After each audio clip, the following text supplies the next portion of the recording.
But first, last week, Boris Johnson gave a speech setting out his opening position ahead of those trade talks with the EU. He said he wants the UK to be able to diverge, which means having the ability to set different rules and standards to those in the EU. We're going to be hearing a lot more about divergence in the months ahead. So this week, I travelled to Dudley to find out more about what it means for UK business. Truckman in Dudley has been making parts for 4x4s for 35 years. It employs nearly 90 people in the UK and works with some of the world's biggest car makers. It's exactly the sort of British manufacturing business that will have been listening closely to Boris Johnson's speech this week, setting out his vision for a future trading relationship with the EU and looking for reassurance. Mike Wheeler founded the firm from his shed and is ambitious about its future. Where do these, what we can see here, where do they actually end up? OK, these are all doors. So these will end up actually on the hard tops, which we'll see in a minute in assembly. So it's come out of the mould, and these are sort of finishes that we're achieving from the mould. So really, really high gloss. Very shiny. Yep. Yeah. And the next part of the process is to trim it. And then once they're trimmed, we just do final finishing. Yeah.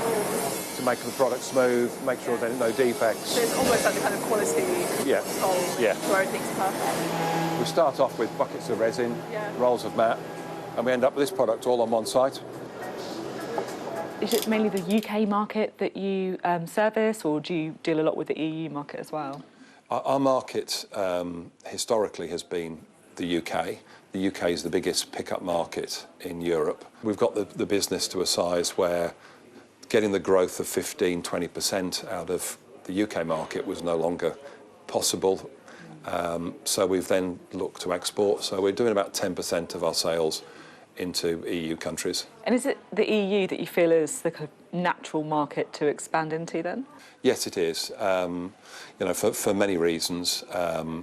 Obviously, proximity makes a big difference in terms of our sales effort and supporting and delivery. But culturally, you know, they're very similar in terms of the way they use the product and also the way that they're very open to working in partnership. I mean, some would say that, you know, post-Brexit, the whole of the world is a possible market for British businesses. We should be looking more to trade with, you know, the US or China or Australia. I mean, is that realistic, do you think, for businesses like yours? No, not from our UK manufacturing site. And also, those markets have very different tastes and needs. So the American market is a huge pickup market, but actually all their vehicles are different to ours. And then when we look at sort of markets like India, there isn't a big pickup market which uses hardtops. So, yes, there are other markets, but they're so far away, they would be difficult for us to service economically. Boris Johnson's been talking a lot about divergence as well, effectively saying he doesn't want to just have to follow EU rules and standards. What do you make of that from a business perspective? We're starting off from a level playing field, so you know all of our legislation is the same. So in terms of the quality, the standards for our products, you know, we cannot have two standards in our production and we can't have two standards in our stock. That wouldn't be efficient. So if you like a higher standard for the EU market and a lower standard for the rest of the world? Correct. So, you know, we manufacture to our own standards which comply with those regulatory requirements for the markets that we're in. So we'll only make one standard. So even if we ended up with lower standards in the UK, we would still make to the same standards, or even the other way around. You know, if the higher standards were in the UK, we'd make to those. So you're a bit worried about this talk of divergence then? I don't think it's realistic from a manufacturing standpoint and a trading standpoint.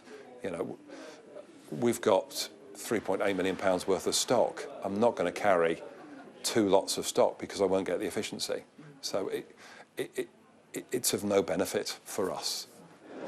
Both Boris Johnson and the EU have been talking tough ahead of the next phase of talks. Right now, it's difficult to separate the sabre-rattling from the genuine negotiating positions. But business is paying close attention to the government's talk of divergence.